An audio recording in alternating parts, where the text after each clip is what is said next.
शरीर होता है अंगूठा बराबर। मनुष्य शरीर जैसा ही होता है, जैसे आप ये मनुष्य शरीर देख रहे हो, उसी की भांति प्रसाद का शरीर बिल्कुल अंगूठा बराबर होता है। उसमें जीवात्मा को कैद कर दिया जाता है, इसलिए कर दिया जाता है भाई सजा भोगने के लिए।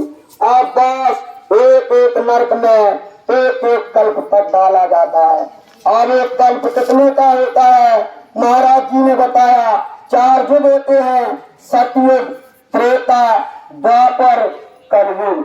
जब 4 युग निकल जाएंगे तो एक चौकड़ी बनेगी, 72 चौकड़ी जब निकल जाएगी तो एक मनमंत्र बनेगा, और 14 मनमंत्र जब निकल जाएगा तब एक कल्प बनेगा। अब विचार कीजिए कितने वर्षों तक, कितने सतयुग, त्रेता, द्वापर, कलयुग निकल जाएंगे। ये मनुष्य शरीर का नंबर लगेगा? नहीं लगेगा प्रेमी भाई बहनों। इसलिए अभी मौका है, अवसर है, एक एक कल्प तक डाला जाएगा। अब आप कहोगे कि 84 से निकलने के बाद मनुष्य शरीर मिल जाएगा, नहीं मिलेगा प्रेमी भाई बहनों। फिर वो काल भगवान क्या करेगा? उसने 4 खाने बनाई, 4 खाने, अंडज, पिंडज, उष्मज, स्थावर। स्थावर ये पेड़ पौधे जो आप देख रहे हो, 30 लाख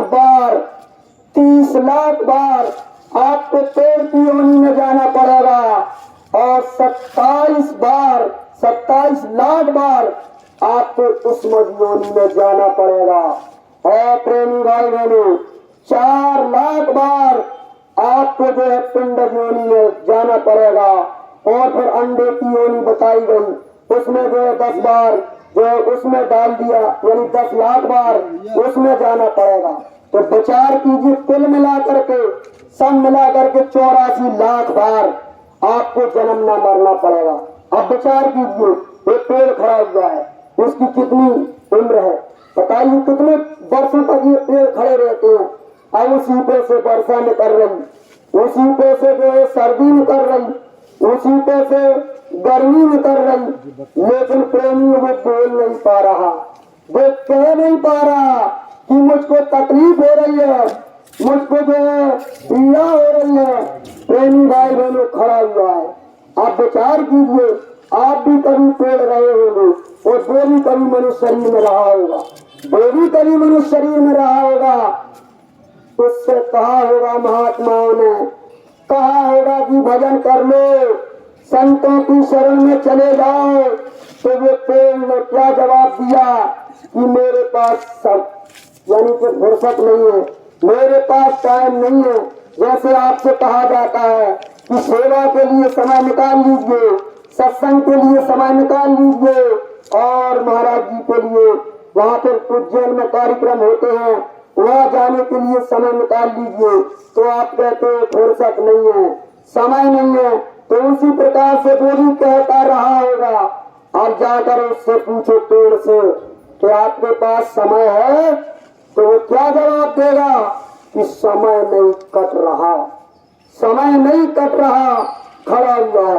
तो 4 खानों में जाने के बाद, 7 गोजर बिच्छू बनने के बाद, फिर तब जाकर के ये मनुष्य शरीर मिलेगा, तब जाकर के ये मनुष्य शरीर मिलेगा।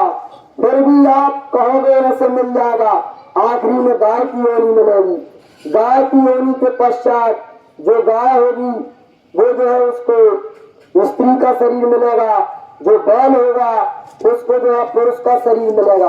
और उससे पहले उसको माँ के गर्भ में 9 माह तक उल्टा लटका रहना पड़ेगा। माँ के गर्भ में जब जीव आता है तो किस तरह से लटका रहता है 9 माह तक? उल्टा लटका रहता है। गोस्वामी जी महाराज ने कहा कि उल्टा जीव रहा लटकाना, दादर पक्षी पेड़ समाना। जैसे दादर पक्षी होता है, पेड़ों पे उल्टा लटका रहता है, उसी तरह से माँ के गर्भ में जीव उल्टा लटका रहता है। आप सर नीचे की तरफ, पैर ऊपर की तरफ, और उसी मलमूत्र में पड़ा रहता है, उसी मलमूत्र में पड़ा रहता है। प्रेमी भाई बहनों, तो आप सोचते होंगे कि वो सुख में रहता है, सुख में नहीं रहता, वो तकलीफ में रहता है। प्रेमी भाई बहनों, उसको कष्ट होता है, माँ के गर्भ के अंदर उसको इतनी तेज तपन महसूस होती है कि वो बर्दाश्त नहीं कर सकता है। गोस्वामी जी महाराज कहते हैं कि दीन दयाल बिरज संभारी हरौ नाथ मम संकट भारी। मालिक से प्रार्थना जीव आत्मा मनुष्य शरीर में माँ के गर्भ में आत्मा प्रार्थना कर रही है, जीव प्रार्थना कर रहा है कि हे प्रभु, हे परमात्मा, हे मालिक, आप मुझको जो कष्ट हो रहा है उन कष्टों को हर लीजिए। एक बात उसमें और विशेष होती है, ध्यान से सुनना प्रेमी भाई बहनों, जब माँ के गर्भ में हम और आप रहे तो हमारी दिव्य दृष्टि खुली हुई थी, दूसरी आंख खुली हुई थी, तीसरा नेत्र खुला हुआ था, हम आगे का भी देख रहे थे, हम पीछे का भी देख रहे थे, हम ये भी देख रहे थे कि हम कुत्ता बिल्ली सुअर गधे में रह करके आए, हम ये भी देख रहे थे कि 42 प्रकार के नरकों में सजा भोगने के बाद तब जा करके अम्मा के गर्भ में आए। तो प्रेमियों ये दुर्दशा देख करके बस फिर वो मालिक से प्रार्थना करता है, फिर प्रार्थना करता है कि अब प्रभु कृपा करो यही भांति सब तज भजन करो दिन राती। बस माँ के गर्भ में भी प्रार्थना कर रहा कि हे मालिक, हे परमात्मा, मुझको आप माँ के पेट रूपी नर्क से बाहर निकाल दो। मैं वादा आपसे कर रहा हूँ, मैं कौल करार आपसे कर रहा हूँ कि मैं बाहर आकर के तुम्हारा 2400 घंटा भजन करूंगा। हमने भी वादा किया 2400 घंटा भजन करने का, आपने भी माँ के गर्भ में 2400 घंटे का वादा किया भजन करने का, लेकिन विचार कीजिए कोई कर रहा है 2400 घंटा ना सही, 1 घंटा सुबह 1 घंटा शाम को जो गुरु महाराज ने बताया भजन करने का, अभ्यास करने का जो तरीका बताया, कोई कर रहा है। बस उसी पचड़े में पड़े हुए, उसी पचड़े में पड़े हुए हैं। कहते हैं महात्मा आए थे हरि भजन को, ओटन लगे कपास, अब भजन करने का वादा करके माँ के गर्भ में तो हम आए थे कि बाहर आके हम गुरु की खोज करेंगे, उनसे रास्ता लेकर के भजन करेंगे, लेकिन बस आदमी यहाँ कपास ढूंढ रहा है, कोई खेती के काम में लगा हुआ, कोई दुकान के काम में लगा हुआ, कोई दफ्तर के काम में लगा हुआ, कोई मान सम्मान अर्जित करने में लगा हुआ, बस इसी में समय निकलता चला जा रहा है। प्रेमी भाई बहनों, बस 9 माह पूरे होते ही माँ के गर्भ से जब जीव बाहर निकला, जैसे ही बाहर निकला तो बस काल भगवान ने क्या किया, उनके दूतों ने क्या किया, उनके एजेंटों ने क्या किया कि उन्होंने एकदम से माया का पर्दा जीव के ऊपर डाल दिया कि ना इनको वादा याद रहेगा, ना इनको कुछ पीछे का दिखाई रहेगा, तो कहाँ से ये भजन करेंगे। बस महात्मा कहते हैं, गोस्वामी जी महाराज लिखते हैं रामायण में कि भूमि गिरा डाबर पानी, जिन जीवन माया लपटानी। जैसे गोस्वामी जी महाराज कहते हैं, जैसे आसमान से पानी गिरता है, बादलों से बूंद गिरती है नीचे, तो एकदम से बिल्कुल निर्मल बूंद आती है, लेकिन प्रेमी भाई बहनों, जमीन पे गिरते ही पानी एकदम मटमैला हो जाता है। उसी प्रकार से माँ के गर्भ से जब जीव निकला तो एकदम निर्मल आया, लेकिन महात्मा कहते हैं कि बस जमीन पे पैर पड़ते ही बस माया का पर्दा पड़ गया। तो आप लोग कहते हो ना कि भूलनी डाल दी, भूलनी, उसी को कहते हैं कि माया का पर्दा उसने डाल दिया। तो आप सब कुछ भूल गए, वादा भी भूल गए, क्या करना है हमको, क्या नहीं करना है हमको, ये भी भूल गए। बात जैसे जी बाहर निकला तो बस फिर धीरे धीरे बंधन चढ़ते चले गए, धीरे धीरे बंधनों में हम जकड़ते चले गए। महाराज जी कहते हैं पहला बंधन पड़ा देह का, दूसरी क्रिया जान, तीसर बंधन पुत्र विचारो, चौथा नाती मान, नाती के को नाती हो गए, बाको कौन ठिकान, धन संपत्ति और हाथ हवेली, या बंधन का करूं बखान, चोलड़ पचलड़ 17 रसरी, बांध दिया तो गौतान, मरे बिना तुम छूटो नहीं, जीते जी भर सुनो नकान। प्रेमी भाई बहनों, बात जैसे मृत्यु लोक में आए तो पहला बंधन पड़ गया देह का, पहला बंधन शरीर का पड़ गया। अब क्या बंधन पड़ गया कि भाई देखो शरीर को चलाने के लिए भोजन प्रसादी का इंतजाम करो, इसको जो गर्मी सर्दी से बचाने के लिए कपड़े का इंतजाम करो, इसको बरसात से बचाने के लिए मैल अटारी घर बनाने की जरूरत पड़ने लगी। प्रेमी भाई बहनों, बात उसमें कोई बीमारी न लग जाए, ये रोगी न हो जाए, आप बस किसी में आदमी लग गया तो क्या है, वो है बंधन, पहला बंधन पड़ा देह का। फिर महात्मा कहते हैं दूसर क्रिया जान, दूसरा बंधन पत्नी आ गई। बात जैसे ही पत्नी आई तो दोहरी जिम्मेदारी आ गई। फिर तीसरा बंधन पुत्र आ गया तो तीसरी जिम्मेदारी आ गई। चौथा बंधन नाती पोता हो गए, नया लकारी का बंधन। फिर महात्मा कहते हैं चोलड़ पचलड़ 17 रसरी। अब ये क्या है चोलड़ पचलड़ 17 रसरी? काम है, क्रोध है, लोभ है, मोह है, अहंकार है, ये है चोलड़ पचलड़ 17 रसरी। बस इसी में आदमी बड़ा पड़ा हुआ है, इसी में आदमी बड़ा पड़ा हुआ है। तो बात कहाँ से भक्ति होगी, कहाँ से भजन होगा, ना तो आदमी को याद आ रहा। तो बस ये जीवात्मा नरकों में जाने लगी, जीवात्मा 84 में जाने लगी। तो बस फिर उस मालिक ने देखा, सबसे भगवान ने देखा कि हमारे ही जीवात्मा है, ये हमारे ही बालक, और देखो अब ये कितना दुख उठा रहे हैं, कितनी तकलीफ उठा रहे हैं, ये कितनी बार मरते हैं, कितनी बार जन्म लेते हैं। प्रेमी भाई बहनों, मरने और जन्मने में इतनी पीड़ा होती है, इतनी पीड़ा होती है। सहजे भाई लिखती है सहजे मौत के समय पीड़ा उठे अपार, बिच्छू 60,000 को डंक मारे एक साथ। है प्रेमी भाई बहनों, एक साथ अपने बदन में 60,000 बिच्छू डंक मार दें, कितनी पीड़ा होगी। विचार कीजिए, अगर किसी को एक बिच्छू काट ले तो वो कितने गांव तक पहुंच जाएगा, जरवाने पटवाने के पास, बालों के पास। अब वहाँ तो 60,000 बिच्छू की बात हो रही, तो कितनी पीड़ा होती होगी। सहजवाई कहती है कि इतनी पीड़ा जन्मने मरने में होती है।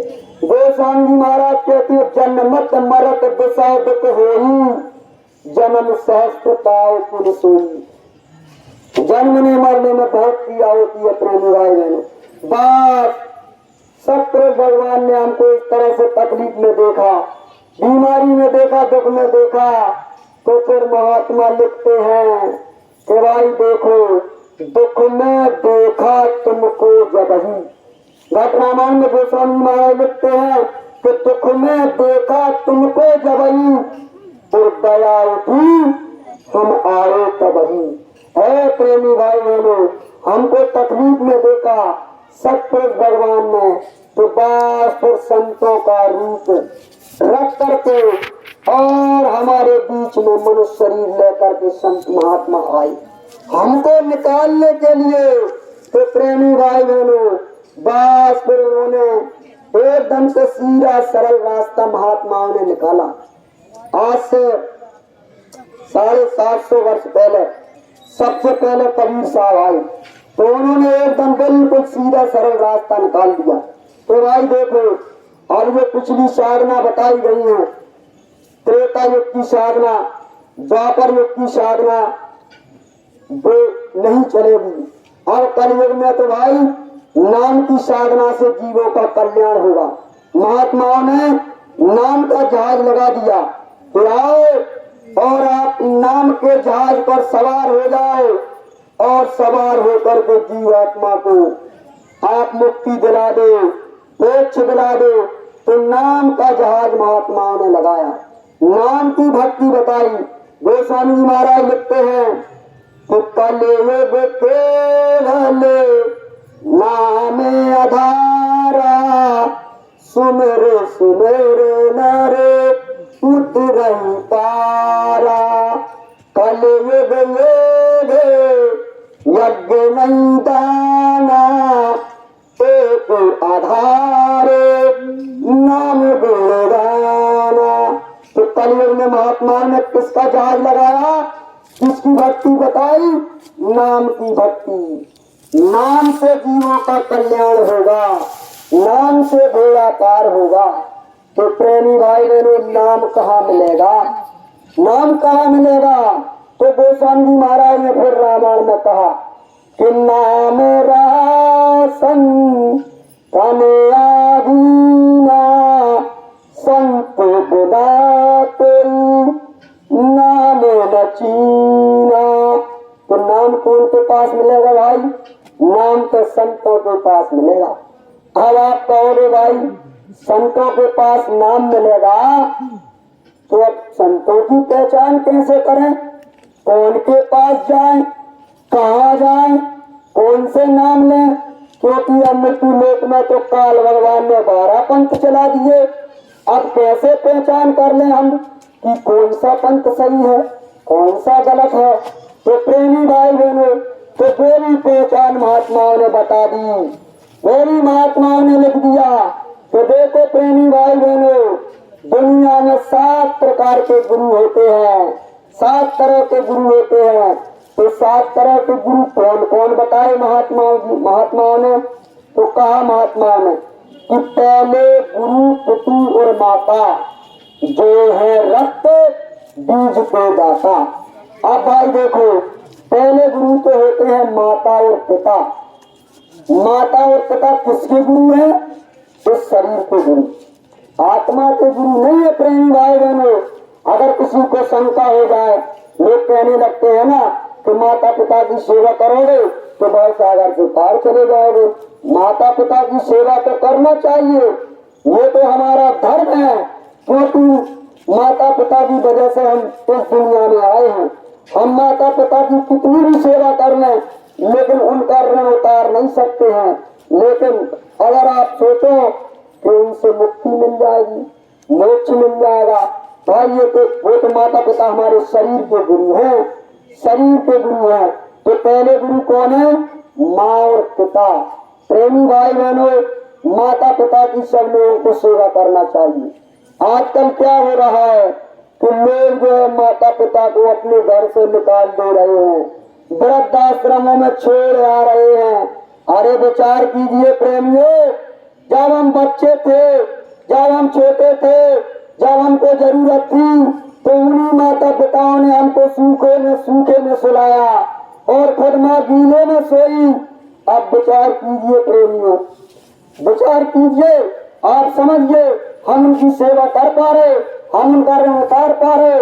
नहीं उतार पा रहे। तो कहने का मतलब ये है कि माता पिता की सेवा करनी चाहिए। तो पहले गुरु कौन होते हैं? माता और पिता। फिर कहते हैं कि दूजा गुरु भई वो दाई, गर्भवास की मैल छुड़ाई। अब दूजा गुरु कौन होता है? दाई होती है, दाई को भी गुरु बताया गया। फिर कहते हैं कि तीसरा गुरु होता है। तो तीसरा गुरु कौन होता है? तीजे गुरु ने नाम उचारा, तो ले संसारी नाम पुकारा। तीजा गुरु कौन बताया गया? कि जब बच्चा पैदा होता है तो बच्चे का नामकरण करवाने के लिए हम ले जाते हैं। तो बच्चे का वो कोई भी नाम रख देते हैं कि इनका नाम श्याम हो गया, इनका नाम मोहन हो गया, इनका नाम कन्हैया लाल हो गया। इस तरह से वो भी गुरु बताया गया। तो प्रेमी भाई बहनों, तीसरा गुरु कौन होता है? जो नामकरण कर देता है। फिर कहते हैं कि चौथा गुरु होता है। तो चौथा कौन होता है? चौथे गुरु ने शिक्षा दीना तब संसारी मार्ग चुना। चौथा गुरु कौन होता है? हमारा भविष्य बनाने वाला, हमको डॉक्टर इंजीनियर बनाने वाला कौन होता है? मास्टर। जिनकी वजह से हम डॉक्टर बन जाते हैं, इंजीनियर बन जाते हैं, अच्छे बड़े पोस्ट पे बन जाते हैं, कलेक्टर बन जाते हैं। तो प्रेमी भाई बहनों, वो भी गुरु बताया गया। शिक्षक जिसको कहते हैं, मास्टर जिसको कहते हैं। फिर कहा तो भैया पांचवा गुरु होता है। तो पांचवा कौन सा होता है? फिर महात्माओं ने लिखा कि पांचवे गुरु ने दीक्षा दीना और राम कृष्ण का सुमरन किया। अब यहाँ पर थोड़ा आपको नाम के बारे में समझना पड़ेगा, क्योंकि लोगों को शंका हो जाती है और लोग कहने भी लगते हैं। तो यहाँ पे थोड़ा समझना पड़ेगा कि भाई नाम होते हैं दो तरह के। दो तरह के नाम होते हैं। एक होता है वर्णात्मक नाम और एक होता है ध्वनात्मक नाम। वर्णात्मक नाम कैसा होता है? वर्णात्मक नाम हम मुंह के द्वारा लेते हैं, जैसे राम है, जैसे कृष्ण है, जैसे कोई और नाम है। तो मुंह के द्वारा जो भी हम नाम लेंगे वो कौन कहलाएगा? वर्णात्मक नाम। और एक होता है ध्वनात्मक नाम। तो ध्वनात्मक नाम कैसा होता है? ध्वनात्मक नाम जो है मुंह से नहीं लिया जाता, वो तो हमारे शरीर के अंदर प्रकट होता है। 24 घंटे वो नाम हमारे अंदर आ रहा है। उसको आप नाम कह लीजिए, उसको आप आवाज कह लीजिए, उसको आप आकाशवाणी बोल दीजिए। मुसलमान भाई उसको कलमा कहते हैं, आयतें कहते हैं कि इसी जिस्मानी मस्जिद के अंदर खुदा की आयतें उतर रही हैं, कलमा की आवाज आ रही है। तो प्रेमी भाई बहनों, वो नाम वो है ध्वनात्मक नाम। वो हमारे इसी मानव मंदिर के अंदर दोनों आंखों के पीछे आ रहा है। तो नाम दो तरह के, ध्वनात्मक नाम, वर्णात्मक नाम। तो वो नाम जो है ना, ध्वनात्मक नाम, उसका जाप, उसका सुमरन मुंह से नहीं किया जाता। उसका सुमरन तो अंतर में होता है। कैसे होता है? वो कबीर साहब ने कहा है कि सुमरन सुरत लगाए कर मुख से कछु न बोल, बाहर के पट बंद कर ले, अंदर के पट खोल रे भैया, अंदर के पट खोल। तो वो नाम ऐसा है प्रेमी भाई बहनों कि बाहर की आवाज को तो बंद करना पड़ता है और अंतर में उसको पकड़ना पड़ता है। तो प्रेमी भाई बहनों, ये होता है ध्वनात्मक नाम। अब हम बता रहे थे कि पांचवा गुरु होता है। तो पांचवा गुरु कौन होता है? पांचवे गुरु ने दीक्षा दीना, राम कृष्ण का सुमरन कीना। पांचवा गुरु जो होगा आपको वर्णात्मक नाम कोई भी बता देगा, राम कृष्ण सीता माँ जय माता दी, कोई भी नाम आपको वर्णात्मक नाम यानी जो मुंह से लिया जाता है, पांचवा गुरु वो आपको बता देगा। फिर कहते हैं कि भाई छठवा गुरु होता है। तो छठवा गुरु कौन होता है? फिर कहते हैं महात्मा कि छठवे गुरु ने सब भ्रम तोड़ा और एक ओमकार से नाता जोड़ा। तो जो छठवा गुरु है ना, वो हमको सारे भ्रमों को तोड़ करके एक ओमकार से नाता जोड़ देगा। लेकिन कहते हैं कि भाई यहाँ तक मुक्ति और मोक्ष संभव नहीं है। तो मुक्ति मोक्ष यहाँ तक संभव नहीं है, तो भाई कौन से गुरु से संभव है? फिर महात्माओं ने बताया कि भाई सातवां गुरु होता है। तो सातवां गुरु कौन सा होता है? फिर लिखा महात्माओं ने, फिर महात्माओं ने बताया कि सातवां गुरु होता है। कौन सा गुरु होता है? तो सातम गुरु सत शब्द लखावा। ध्यान से सुनना प्रेमियों, सातवां गुरु कौन होता है? सातम गुरु सत शब्द लखावा और जहाँ का जीव कहाँ पहुंचावा। सातवां गुरु जो होगा हमको और आपको इसी मानव मंदिर में शब्द का भेद बताएगा, शब्द से जोड़ने का भेद बताएगा, जिसको हम शब्द भेदी गुरु कहते हैं। जैसे कि कबीर साहब, जैसे कि रविदास जी महाराज, जैसे कि नानक जी, जैसे कि पलटू साहब, जैसे कि भीका साहब, जैसे कि सहबे भाई, जैसे कि निजामुद्दीन औलिया साहब, जैसे कि शाह इनायत, जैसे कि शिवदयाल जी महाराज आगरा वाले, जैसे कि जो है हमारे दादा गुरु भूरे लाल जी महाराज, जैसे कि हमारे बाबा जय गुरुदेव जी महाराज मथुरा वाले, और इस समय पर वक्त के समय के पूरे महात्मा, पूरे संत सदगुरु, पूरे शब्द भेदी गुरु, उज्जैन वाले बाबा जी जो आप फोटो देख रहे हो महाराज जी, ये है शब्द भेदी गुरु। तो इनको कहा है शब्द भेदी गुरु। इनका काम यही होता है, इन्होंने कहा है कि हम आए वही देश से जहाँ तुम्हारो धाम और तुमको घर पहुँचाना एक हमारा काम। तो इनका काम एक होता है कि हमारी जीवात्मा जहाँ से आई है वहां तक उसको पहुँचा देंगे। तो प्रेमी भाई बहनों, इनसे आप रास्ता ले लीजिए तो जीवात्मा का कल्याण हो जाएगा, जीवात्मा भव सागर से मुक्त हो जाएगी, मुक्ति और मोक्ष मिल जाएगा।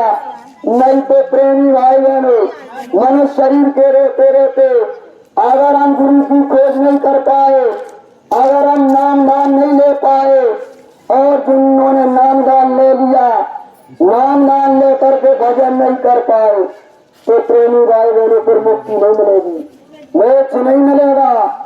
मोक्ष और मुक्ति तो मनुष्य शरीर में ही संभव है। गोस्वामी जी महाराज ने लिखा कि इसी शरीर के जरिए हम भगवान को पा सकते हैं, इसी शरीर के जरिए मालिक को पाया जा सकता है। इसके अंदर से ऐसा रास्ता गया हुआ है कि हम पूरे मालिक जो हैं उनका दर्शन दीदार कर सकते हैं, देवी देवताओं का भी दर्शन कर सकते हैं, स्वर्ग वैकुंठ की जीवात्मा जा सकती है और अपने वतन मालिक के पास भी जा सकती है।